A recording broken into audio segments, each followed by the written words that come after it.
So thank you all for coming. Today we're going to talk about what is cognition. My name is Wesley Willows. I'm the Corporate Director of Brain Health and Wellbeing. So what that means is I manage all of the programs and the staff at all 3 of our locations and support all the wonderful initiatives that we have going on. I started here in November of 2022 as the Assistant Director of Memory Care. I am a certified dementia practitioner. I am also certified in the Montessori approach for dementia care, and I'm also a certified support group facilitator. So a lot of C's and letters that don't really matter after my name, but the other thing that I am is an occupational therapist. Do you all know what occupational therapy is? Yeah? Have you had OT before? They're wonderful, right? So I come from a really unique background in that I'm really interested in the occupations of life, right? Not just our job, but the roles that we carry, whether we're mothers, wives, doctors, librarians, nurses, friends, right? In order to carry out those roles in our lives, we need strong cognition. Okay, so we're going to learn all about that today. One thing I do like to mention, I'm not an expert. I try. What I am is a dedicated student of dementia.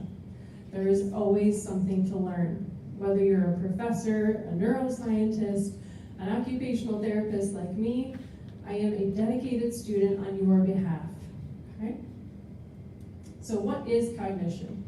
Cognition refers to the mental processes that are involved in gaining knowledge, like you're all doing here today, processing stimuli, like the lights, how the seats feel, and comprehending information. Okay? Cognitive abilities, are the skills required to complete any task, like thought, movement, attention, and memory. Now, one thing I get asked a lot, what's the difference between cognition and intelligence? Are you guys wondering that right now? So cognitive abilities can be trained, they can be strengthened, they're fluid. If you take a test right now on cognition today, it could be different later today when we feel like taking a nap, right? It could be different if you've experienced a stroke, right? So cognitive abilities can change, whereas IQ is crystallized knowledge. It's a concrete score that doesn't typically change. Okay, so we're going to talk about the fluidity of cognition today. So, when we talk about cognition, let's break it down. So we all know what a cog is, right? When we look at the brain is comprised of different lobes, right? Different lobes that have different jobs. So if we're looking at one cog, or one lobe, right now we have the parietal lobe that's highlighted. This is in charge of processing auditory information like you're all doing right now. But I have a friend up here, Alice, who is knitting and listening at the same time. I love that about you. So she has multiple lobes of her brain that are active at one time. Okay, she's got a lot of cognitive processes going on. I'm sorry to pick on you, Alice. And then when we're deep in thought or deep in movement, we have full cognitive ability happening. Okay, does that make sense so far? Okay. So how do we use this cognition? It's not just memory, right? When people hear that I'm in charge of brain health and well-being, they say, oh my gosh, don't take notes. I'm horrible at remembering names, right? But cognition is more than just memory. It's about learning new things, creating memories, making decisions, how we perceive the world, forming opinions, speaking, moving, having a conversation, or creating art. Any artists in this room? Don't be shy. Alice for sure. I see another artist over there. Okay, we'll talk about that later. So when we look at cognition, again, it's not just memory. Memory is one of 6 components or domains of cognition. We also have attention, we have language, thought, learning, and perception. So today we're going to go through all 6. We're going to talk about what those processes are, what some of the pitfalls are for each of those domains, and how we can stimulate each domain specifically, okay? So let's start with attention.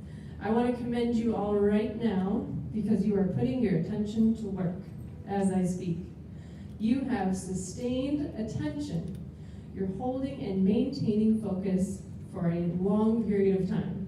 Okay, so A+ for stimulating your sustained attention today. Divided attention, like my dear friend Miss Alice, she's knitting, but she's also listening. She's dividing her attention, hopefully 50-50, right? You're doing a great job so far. Except it's crocheting. Crocheting, thank you.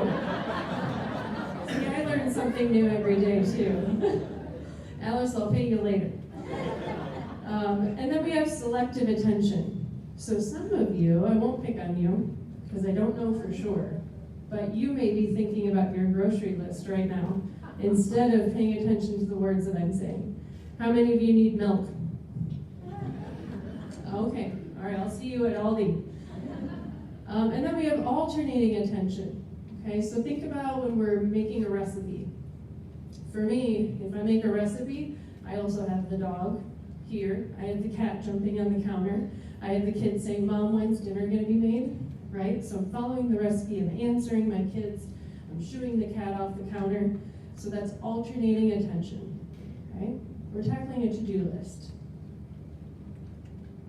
Potential attention pitfalls. How many of you are multitaskers? Yes. Okay, so congratulations, you can do 40,000 things at one time, but our brains were not meant to do that. A lot of us think of multitasking as a superpower. I've hired a lot of staff in the past, and a lot of times on their resume they'll say a multitasker, right? And that's good. We want to be able to multitask, but reasonably, right? Do you think I'm gonna give 100% to 20 things at one time? Nope. I might give more effort to 5 things. That seems a little bit more realistic. So I challenge you all, when you get caught in a multitasking trap, stop yourself and think about how many things am I trying to accomplish right now? Okay, is that a superpower, or am I setting myself up to fail? Other attention deficits, ADD, right? ADHD, right here. I do consider ADHD, ADD, AUHD a superpower, okay? I wasn't a fidgeter in class. I was one of those where teachers said, I wish I had 40 of you in my classroom. My mom was so proud. But what my teachers and my parents didn't know is how fast my brain was moving. Okay, so I didn't have very good sustained attention. I had to train that. But those are some potential pitfalls. So those of you fellow ADHDers or ADD, we just have to work that much harder, and that's okay. Environmental influences. What do you guys think about the lighting in here? Okay? Can you read what you need to read? Okay. What if we had strobe lights or disco lights in here? That would not help. No. What about the noise? Can you all hear me okay? Okay. What if we had some violin or a TV on or a conversation in the back? Would that help your attention? So what I want you to do too, when you're multitasking 40,000 things and you need to bring it back down to 5, also assess your environment. Do I have the TV on while I'm trying to think? Do I have the TV on while I'm trying to have a conversation? A lot of the time it's the TV. That's like the simplest thing that you can do for your attention is turn that off, okay? Make sense so far? All right, what are you gonna do when you get home? Turn off the TV. A+ for everybody. All right, so now we know what the pitfalls of attention are. How can we better stimulate our attention? You could set a timer for a specific task. This is one thing that I do for an ADHD superpowered brain that I have. If I have a task that I don't want to do, like laundry, that'll always be the bane of my existence.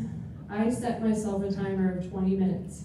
okay? And I make sure that I can hear it, a metronome, right? That audio stimulation for me keeps me on track for the task at hand for 20 minutes. And I know I'm gonna focus for 20 minutes, and then I'm free.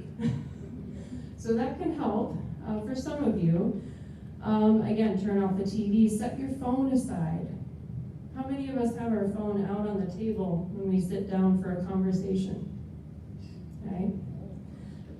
Right, it's hard not to. We're so tied to technology now. But I also encourage you, when you sit down at a restaurant next time you're out, assess how many cell phones are on the table, okay? When a cell phone is on the table, it invites distraction. We are allowing distraction to enter that space, okay? So put it in your pocket.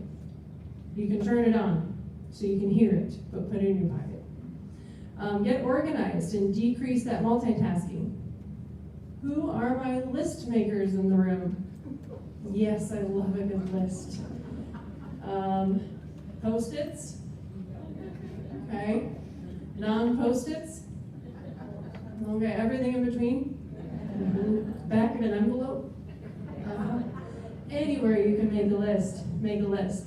A lot of times people come to me and they say, I'm making lists all the time. Is that a problem? Am I gonna have dementia? No. No, use the list, right? If your brain needs support, give it support, right? You can challenge it in other ways. But why would we set ourselves up for failure if we're getting a laundry list of things we gotta do and remember, and we say, I'm not gonna write it down, I'm gonna see if I can remember it. Use a list, okay? I'm giving you official, professional permission, okay? All right, so we feel good about attention? Okay, you all are still with me? Any grocery list makers? Okay, it's all right if you do. Thank you for being honest. All right, so we're gonna move on to learning. This is something we're all doing right now, I hope. Do you guys feel like you've learned at least one thing new today? Well, okay, all right, good. Hopefully we'll see all hands up at the end. So there are two ways that we learn. Explicit, specific methods with clear levels of improvement. Have any of you taken lessons when you were younger? Okay, what did you take lessons in? Piano, that's a big one. What else? Violin, okay. Any sports lessons? Yeah, soccer, right? Dance, love it. When you're learning something like a specific skill, there's a method to how you improve, right? If you're learning the piano, are you gonna start off with Mozart? Nope. Are you gonna start off with arpeggios and scales? Absolutely. It's progressive, right? We're determining how to get there with baby steps. And we know that we're learning. If we try our arpeggios and we're terrible the first week, but we actually practice, in a month we're gonna feel ready for that next step. That's explicit learning. And then we have implicit learning. Have you all heard, get back on the bike, get back on the horse, or what's that saying? Help me remember. What's that? Get back on the horse. Right. Implicit learning is learning without full awareness of improvement or methodology. When you're riding a bike, you just gradually get better, but it's not like you're saying, okay, first I'm gonna learn how to move the pedals, right? Then I'm gonna learn how to turn. You're just gradually doing all that in one step and getting better without really realizing it. Learning styles. I ask this of my staff members all the time. How do you learn best? If I give everybody a video to watch, are they all going to take away the same information in the same way? No. Our brains are so different. Our brains learn differently. So we have visual learners, which you all are taking away, oral learners from the sound of my voice, and kinesthetic learners, or learning by doing. How many visual learners do I have in here? Okay, Trisha, nice. Oral, how many of you learn by hearing? Okay, that is what's that? Both. Yep, we're gonna have mixed learners. Okay, and how many of you learn by doing? That's a lot of us. So visual learners, can you show me that again? Oral learners, can you repeat that? And kinesthetic learners, let me try that, or let me try that again. Is that also handwriting if you take notes? Yep, that's part of kinesthetic learning, right? That's kind of everything. You're listening, you're watching the words that you're writing, and you're writing the words, right? Potential learning pitfalls. Stress and anxiety. So imagine if this room was on fire, and we're learning about cognition. Would you be able to take away what I'm telling you? No, we're all gonna be stressed out. There's a fire, right? We gotta get out. Obviously, when you're learning, the rooms won't always be on fire, but do take a inventory of your stress level when you are trying to take information in. When my kids are trying to tell me about a new video game that they're playing, and I'm trying to make dinner, like, honey, tell me when I'm eating. I can't pay attention right now.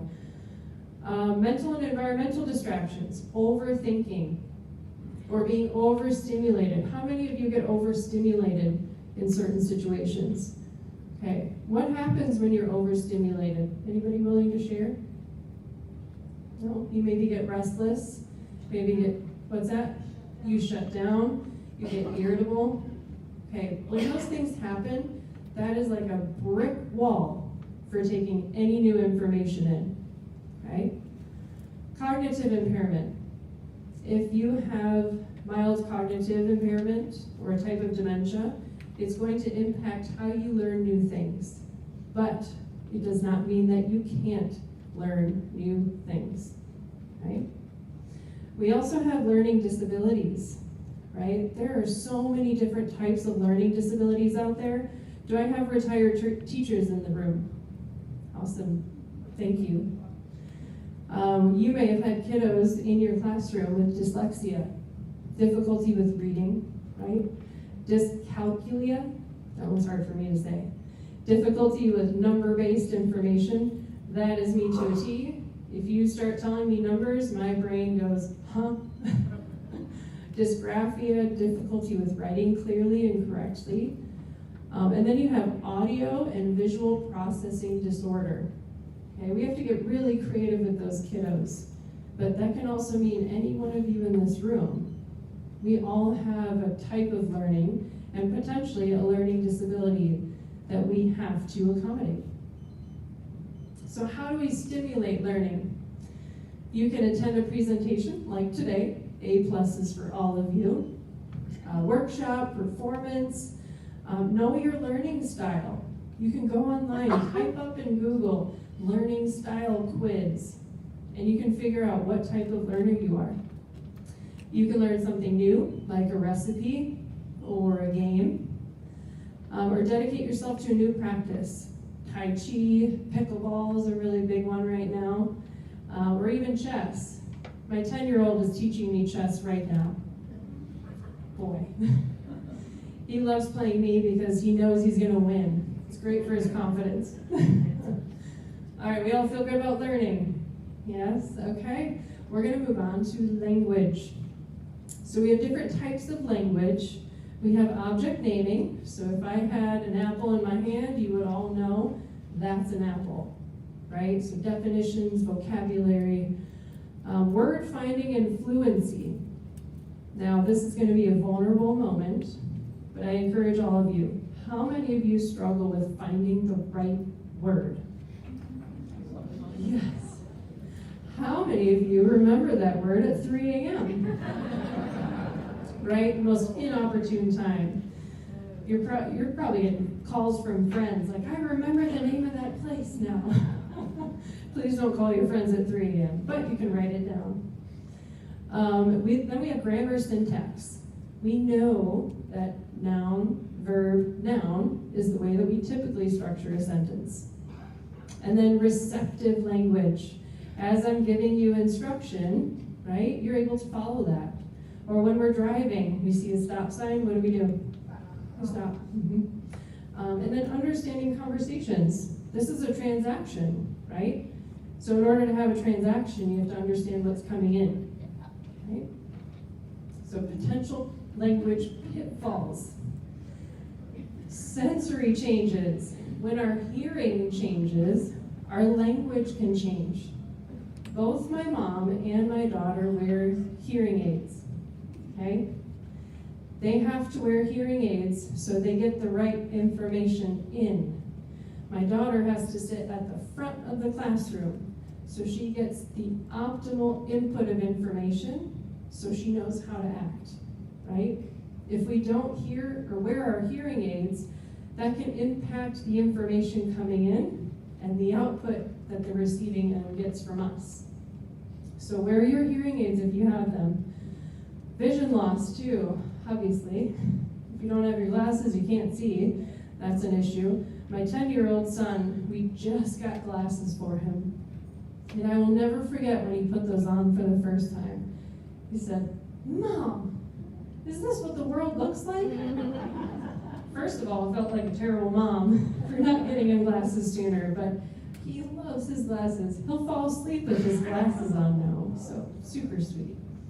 Again, potential language pitfalls. If you've had a stroke or any kind of traumatic brain damage, as an OT, I got my start working with people who had a stroke, who were coming out of the hospital, learning how to regain their confidence and abilities before they went home. We used to use mirror therapy for folks with a stroke. You put a mirror at midline and their affected arm behind the mirror and their functional arm on the other side, and the brain would see what their functional arm was doing through the arm or through the mirror, and it would reteach the brain how to use the affected arm. Incredible. We did the same thing with language, right? One thing I loved about working with folks with a stroke is they almost always regained abilities, whether it was slow or quick. So if you've had a stroke, challenge yourself with new language opportunities, okay?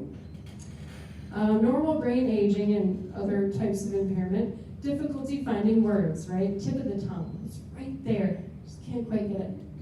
Recalling names or places that you've been. So how do we stimulate this language? Has anyone heard of a paraprostokian? It's one of my new favorite words. Okay, have you all heard where there's a will, there's a way? Okay. A paraprostokian takes you on a left turn. Where there's a will, I want to be in it. Right? It's unexpected. Right? Another one, great minds think alike, right? But so do ours. So I encourage you, look up paraprostokians. One of my favorite ways to improve cognition is doing weird things. How many of you are right-handed? All right, I got homework for you. When you go home tonight, brush your teeth with your left hand. Sounds terrible. Do as much as you can with your left hand. It surprises the brain. We're used to doing things out of convenience, right? So when we mix things up, the brain's like, hold on, hold your horses, we gotta rewire, right? Playing word games like Scrabble, learning a new word every day. I have a definition or a dictionary app on my phone. Every day it gives me a new word. Paraprostokians is one of them. And then increase how social you are. Having conversations and being social. If there's one thing you take away from today, it is the impact of being social that improves your cognition and your brain health. The more social you are, the better your brain health is for longer, right? Do you feel good about language? You all are going to be telling jokes to your friends when you leave? All right, the next thing we're going to talk through, perception, how we perceive the world. Okay, this is our ability to see, to hear, or to become aware of something through our senses. So we have different types of perception. We've all heard of intuition, right? We kind of know how this is going to go. The use of our five senses. Tell me our five senses. Sight, sound, taste, touch, smell, right? Those are obvious, but we have three additional senses. Proprioception, another good word, vestibular, and interoception. When we're sick, right, we have a fever. You know how we just generally don't feel well? That's interoception. When we're hungry, that's interoception, right? The internal body sense. Vestibular, that's our balance sense, right? And proprioception, where we are in space. Do you all feel the chair underneath you? Yeah, do you feel the ground under your feet? Do you kind of know where you are in space? That's your proprioception. We're going to put these to the test. Here's visual input. Do you see vases or faces? How many of you saw vases first? Most of us. How many of you saw faces first? Okay, interesting. Now we're going to test our proprioception. I want you all to close your eyes. Take your index finger of your non-dominant hand and touch your nose. How many of you made it? Okay. How many of you missed? Just by a little bit. Okay. That's all right. Thank you for being honest. So that's your ability when you have no other sense, no visual sense.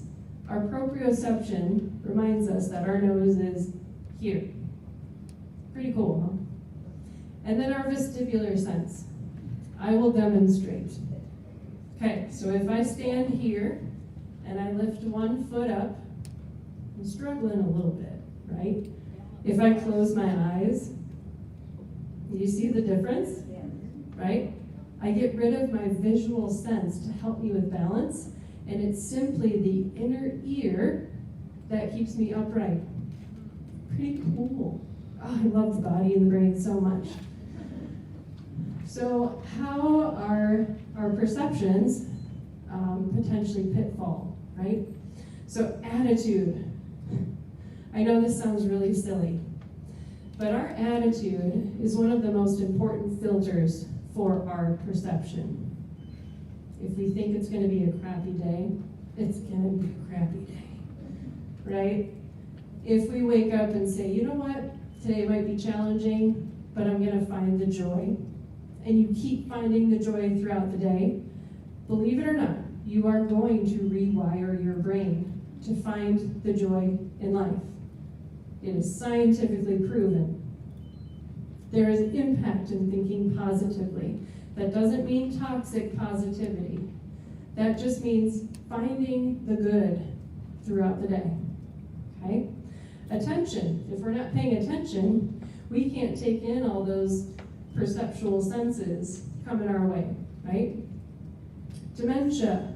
When we have dementia, the lobes of the brain that are in charge of perception can be impacted, right? So our balance may be worse. There's actually research about how a person falls can determine the area of injury to the brain. If a person is falling forward multiple times, there could be frontotemporal damage to the brain because of dementia. If they're falling sideways or backwards, scientists and their doctors are going to look in the back of the brain or the side of the brain. Isn't that incredible? It's so wild. So how do we stimulate perception? Mindfulness and meditation. Have you all heard of mindfulness? Okay. So mindfulness is simply being aware. Okay? So for those of you who are writing your internal grocery list, are you being mindful? No, you're multitasking. So I encourage you, swap multitasking for being mindful. I'm guilty of that too. When I'm with my kids at the dining room table, I try to practice mindfulness more than any other time during my day, because I know my time with my kids at my dinner table is numbered, right? Tai Chi or yoga. Has anyone done Tai Chi? Nice. so I love that. Did you know that they host Tai Chi lessons at Anderson Gardens? Oh. And here, you're right. We do chair Tai Chi, we do standing Tai Chi, we do chair yoga, we do traditional yoga. Intentional sensory experiences. Try some spicy food. Try some food with some really strange ingredients. Remember, we're trying to surprise the brain, right? Let's go outside of what we do normally and shake things up a little bit. See how our brain responds. You could have a heating pack or an ice pack at night, right? Aromatherapy or essential oils, like tea tree oil is one of my favorites. If you're having a hard time waking up, tea tree oil or peppermint, grab a stick of gum. One thing I do when my coffee's wearing out, it's not working anymore, when my peppermint's not working anymore, I turn to ginger. I love a good ginger chew in the afternoon when I need to wake up, right? Using adaptive equipment, a cane, a walker, hearing aids, glasses. When I was an OT, I had to teach a lot of people to use a walker or a cane, and they were not happy about it. I said, I hate this thing. Why do I have to use it? I can walk just fine. Well, it's going to help with your balance sense, and it's going to help with your energy. Instead of walking like this, right, and you're trying to use as much energy as you can to stay upright, that device now allows you to use more energy for longer, okay? You feel good about perception? Close your eyes, touch your nose. Awesome. A+. All right, we're almost there. We have thought and memory. You guys doing okay? Yeah? Okay. Can you still hear me? All right. So we're moving on to thought. We all know the thinking man, right? What happens with thought is cognitive processes that take place in our conscious mind without outward expression. So it's our inner critic or our inner cheerleader. Think about all the magic that would happen in your day if you fired that critic and you hired a cheerleader. I encourage you all to do that today when you leave. Problem solving, decision making. When people say you're quiet, it seems like you have a lot on your mind, right? It's obviously our thought processes. Logic and reasoning. We have inductive and deductive reasoning. And critical thinking skills, creativity. For my artists in the room, when you're creating, are you talking? When you're doing your best work, are you talking about it or are you just doing it? You're just doing it, right? Brainstorming, reflecting, planning. Yeah. So potential thought pitfalls, unhealthy self-talk. Again, I encourage you to fire that critic. Or something that I do, I think of my brain as a big conference table, okay? I'm gonna have my critic, and I'm gonna have my cheerleader, and I'm gonna have my ADHD superwoman, right? And the mother part of my brain. And I have to constantly think throughout the day, who's running this meeting? If my inner critic is running the meeting, I have to stop myself and say, sit down. It's the cheerleader's turn, right? So think about that. During your day, who's running my mental meeting right now? Stress and trauma can cause clouded thinking. Recent stressors can cause us to kind of ruminate about what happened. We're processing how we feel about that. Being overwhelmed or anxious. Cognitive distortions. There are 10 plus cognitive distortions that our thoughts filter through all the time. Some of the big heavy hitters, all or nothing thinking. Has anyone here been accused of being black or white? Black and white thinking, right? It's either this or it's that. Right? That's a cognitive distortion that we've got to shake up a little bit. Overgeneralizing. It's always this way. It's always raining here, right? The store is never open when I need it to be. Catastrophizing. My 10-year-old is really good at this. Mom, you tell me to do everything. I give him 2 chores. Oh my gosh, the catastrophe that I've given this 10-year-old child. Should statements. I should exercise more. I shouldn't have said that, right? That's good reflecting and processing, but don't let it run the meeting, okay? So how do we stimulate our thought in positive ways? Is anyone here an improv comedian? Oh, we're talking later. Improv comedians are some of my favorite people. I've always wanted to be an improv comedian. I realize this is probably the closest that I'm gonna get, so thank you for laughing at my jokes. Makes me feel really good. But watch improv or join improv. There's actually this whole movement about improv comedy and dementia care. Think about it. A lot of our residents up in Kirk's Place, when I'm up there, they'll tell me, I want to go home. My mom's supposed to pick me up, and I'm not even at the bus stop, right? They've just given me a scene. If this is a sketch, that's the scene.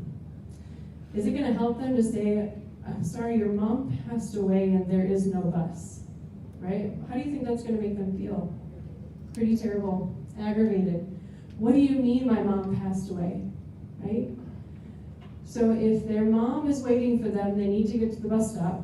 That's my scene. So in improv comedy, there's a principle called yes and. So I would acknowledge that by saying yes. And I think we need a snack while we wait for this bus, right? We validate their reality and use improv comedy techniques to meet them where they're at. It's fascinating. I encourage you to look it up. Creative thinking exercises. Did you all grab a handout when you first came in? Did you see all those circles? Right? What are we doing? What are those circles for? That activity challenges you to turn either 12 or 30 circles into something totally new. Let's see if I have it. Look at that. So I'm giving you some freebies right now. So I see a snail, I see a fishbowl, a dinner plate, right? We kind of take creativity for granted. We really don't tap into the magic and the power of being creative. And I hope that this inspires you to loosen up a little bit and try to see the world a little differently. So we're not thinking so black and white, well, that's a circle. Those are 12 circles. No, maybe one of them is a cookie, right? So take some time today, sit down with that, keep it on your kitchen counter. Every day, once you think of something new that could be made from that circle, draw it, walk away, okay? Let's see, did I talk about everything there? Okay, mantras. Does anyone here use mantras? Okay, or prayer, right? My mantra, I will achieve great things through small steps. Another takeaway, if you don't take anything else away from today, this is a lot of information. I've given you a lot of homework, okay? What I hope for all of you when you leave here is to just be 1% better, okay? What can I do that's 1% better than what I did yesterday, or even this morning, okay? Small steps. And then practicing gratitude. I have an example of a gratitude journal up front. It's a 5-minute gratitude journal. There's also this really great app called 3 Good Things. Remember how we talked about thinking positively throughout the day? Firing your critic and hiring your cheerleader? This app will help you do that. It challenges you every day to think about 3 good things that happened that day, okay? We feel good about thought? Yeah. All right, this is the last one, my friends. We're on to memory, the big one, the one that people ask me about the most. Memory is how we gain, store, and retrieve information. So I do love this picture. I think of our brains as a big filing cabinet. some days mine is really locked or jammed. So we're going to talk through that. So types of memory, we have short-term memory. This is something that comes in that we hold on to for a short amount of time. You give me your phone number, I remember it, I'm thinking about it, I gotta write this down or it's gonna go away, right? Short-term memory. Long-term memory, we have 3 types. Episodic, the big events in our life, right? The days that my kids were born, when I got married, right? When my sister had her baby. Episodic, long-term memory. We have procedural memory, which is processes. I know how to get dressed. I know how to drive a car. I know how to follow a recipe. And then semantic memory. For those of you who are teachers or nurses, you remember processes and procedures that relate to your job. So what happens when we have pitfalls to our memory? We have normal brain aging. One thing I want to point out is that we're living longer than we ever have. I heard something the other day. Somebody said the first 150-year-old has already been born. Have you ever thought of that? Isn't that wild? We're going to be living so much longer. And our brains really haven't caught up, evolutionarily speaking, to all the medical advances. So we really need to give our brains grace. As we age and maybe surpass how far we thought we'd come in life, our brains are going to age. Our skin wrinkles, right? Our systems change. Our knees don't work quite like they used to. Our brains are not immune.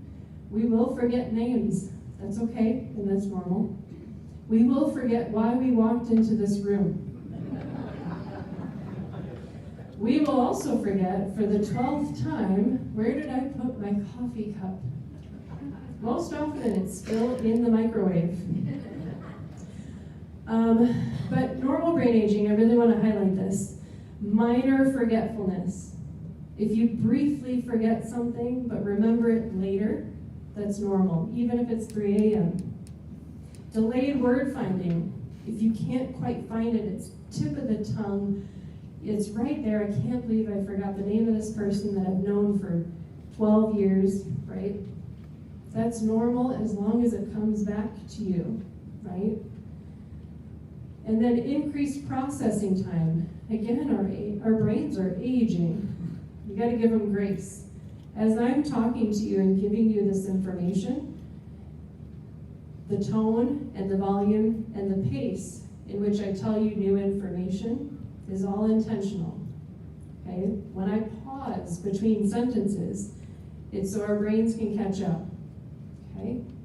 So give yourself some time when somebody's giving you some instruction. Abnormal brain aging is a type of dementia, traumatic brain injury, or stroke. They are finding there are at least 114 types of dementia right now. We know a lot about 9. The number 1 type that we've researched is Alzheimer's. Okay? There are other health conditions too that can impact your memory. I don't know if any one of you has experienced or has known somebody who is older, who has gotten a UTI, and suddenly it seems like they have dementia, right?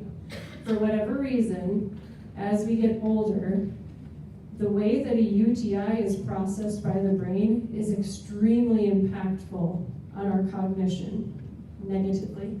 They're researching this, but that's one thing that can impact memory. Poor diet, dehydration, taking meds wrong, or not taking them at all when we need to, that can also impact memory. Okay? So how do we stimulate our activity, our memory? How do we stay sharp in long and short-term memory? Reminiscing. Again, this ties into being social. Get together with your family. Get together with your friends. talk about the events that you remember, and be curious about new things together. Okay? Dedicate yourself to being a lifelong learner and do this together. Increase your intention or improve your intention, right? Attention. Being mindful, meditating, setting intentions. Before you walked into this room, maybe you could have said, I'm going to learn one new thing today. And I hope you all have. I hope you all walk away with at least one. And then what you can do is you can teach it to somebody else. Or you can repeat it to yourself throughout the day. I gotta be 1% better, right? 1% better. And then mnemonics. For my piano lesson takers in the audience, do you all remember every good boy deserves fudge? I remember that too. That was so helpful. For those of you that struggle with numbers, if I gave you my phone number right now, 815-316-1516, could you remember it? You guys are doing awesome. It is an easy number, thank God for that. But with numbers, I have to constantly chunk them. 815-316-1516. It would have been different if I did 815-316-1516, right? So chunk it if it's hard to remember. All right, so before you leave, please grab a 12 circles or 30 circles worksheet. And speaking of memory, I provided you all with 9 ways to remember names. How many of you struggle with names? I am the first to admit. Isn't that terrible? I'm in brain health and well-being and I am terrible at names. So I'm right there with you, but if there's anything else that you would like to talk about or learn about, if you want a copy of this presentation, my business cards are up there. You feel free to email me. I love talking about this, if you couldn't already tell. And I love giving homework, so careful what you ask for. Any questions for me right now? Yes. Impacts of depression, anxiety, UTI, those different things listed long-term or temporary. So the question was, those medical conditions that we listed, UTI, depression, anxiety, does that have a long-term effect on cognition and memory?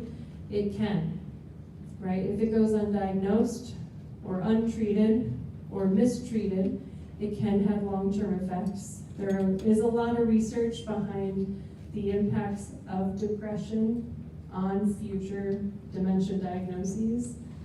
So again, when we're depressed, typically we withdraw. We self-isolate. And remember, what is one of the best things you can do for your brain? Socialize.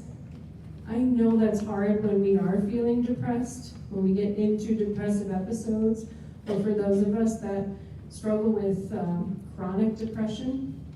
But we've got to be brave, and we've got to show up for ourselves too, in baby steps.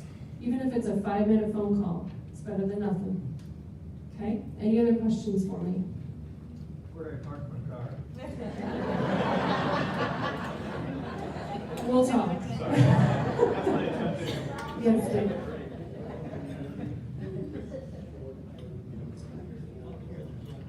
The question was, when do we lose short-term memory before long-term, or why do we lose short-term memory before long-term? One of my favorite visual metaphors, because I'm a visual learner, is the description of short and long-term memory as a bookshelf. Okay, so if we think of our memories from most recent at the top to longest childhood developmental memories at the bottom, as we age and experience dementia, those books start falling off the shelves. And the first ones to go are the top shelf, right? Because that's most recently learned information. It's not a long-term episodic event, right? Does that make sense? Okay. That's why a lot of times folks with dementia, I don't want to say they revert to children because that's not the case. They're adults with lived experiences. But those long-term memories are at the forefront because they're the most accessible to a damaged brain. Okay?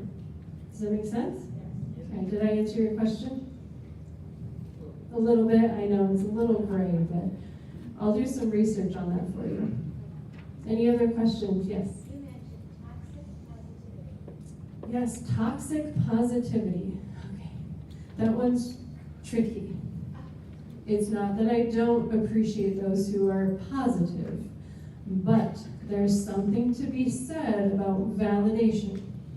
If you come to somebody and just tell them, I've had such a horrible day, this is why, and they say, you just gotta get over it, life's great, right? Life is fabulous, why aren't you looking at the silver lining of everything? That's toxic positivity, okay? Validation goes a long way, especially on the receiving end. If I've had a horrible day and you say to me, I'm so sorry, that just sounded really tough. Do you want to walk and talk? And then you could say, I believe in you. I know you've had a hard day, but I believe in you. That is receptive positivity. Does that help answer your question? Okay. Mm-hmm. Any other questions? Yes?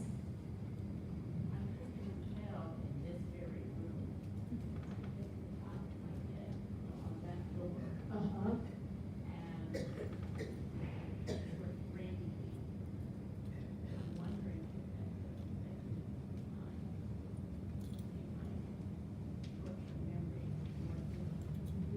So the comment was, thank you for being vulnerable and sharing your experience.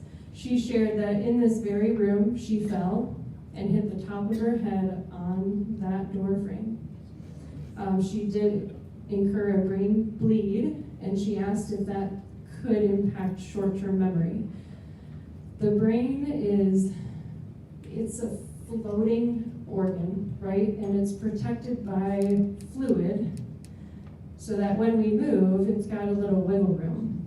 So if we fall and hit our head, the impact of our soft tissued brain against our hard skull is trauma.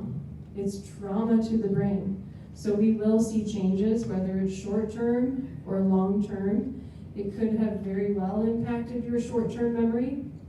It depends on where the brain was injured, how intense that injury was. So I can't say for sure, but if you're noticing a difference after the fall compared to before, that's where we can start working on homework, okay? How to stimulate short-term memory again. Does that make sense? Okay, thank you for sharing.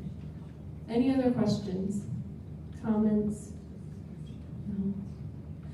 I want to thank you all so much for being willing to listen to me and hopefully learning something new. I commend you all. I appreciate all of your brains and their individual journeys, and I'm here for you if you need me.